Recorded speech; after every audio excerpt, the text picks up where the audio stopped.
Il est 18h, bonsoir à tous. Voici les principales informations du jour.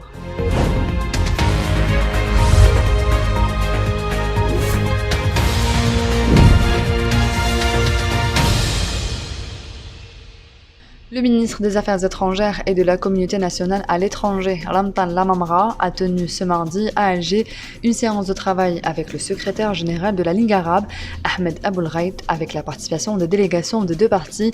Les entretiens ont porté sur tous les aspects liés aux préparatifs du sommet arabe prévu à Alger le 1er et 2 novembre 2022, ainsi que sur les questions internationales d'intérêt pour le monde arabe, indique un communiqué du ministère. Le ministre de la Santé, Abdelrahman Ben Bouzid, a déclaré ce mardi que l'Algérie avait réalisé des progrès notables en matière de prévention et de lutte contre les maladies infectieuses, des efforts qui lui ont permis d'obtenir plusieurs certificats d'élimination de nombre d'entre elles, délivrés par l'Organisation mondiale de la santé. Dans ce cadre, Ben Bouzid a cité les certificats d'élimination de la poliomyélite en 2016, du tétanos chez la femme enceinte et le nouveau-né en 2018 et du paludisme en 2019. L'Algérie poursuit ses efforts pour l'élimination de la rougeole, de la rubéole et du trachome avant fin 2022, a-t-il ajouté.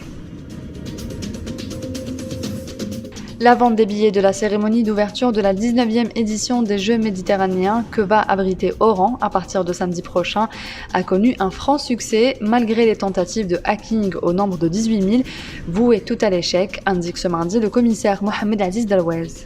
Plus de 20 000 tickets ont été écoulés en moins de 24 heures, a-t-il déclaré.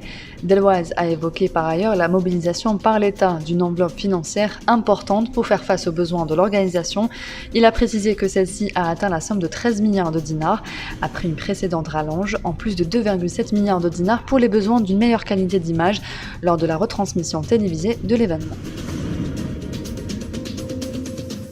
Un deuil national de 3 jours a été décrété par le président de la transition malienne, le colonel Assimi Goïta, en hommage aux victimes de l'attaque terroriste perpétrée contre des civils dans la région de Bandiagara, au centre du pays, dans la nuit du 18 au 19 juin courant.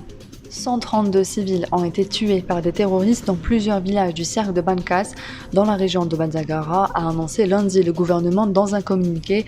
Le porte-parole du gouvernement, le colonel Abdoulaye Maïga, a déclaré que toutes les dispositions nécessaires seront prises pour arrêter et punir les auteurs de cet acte ignoble et tragique.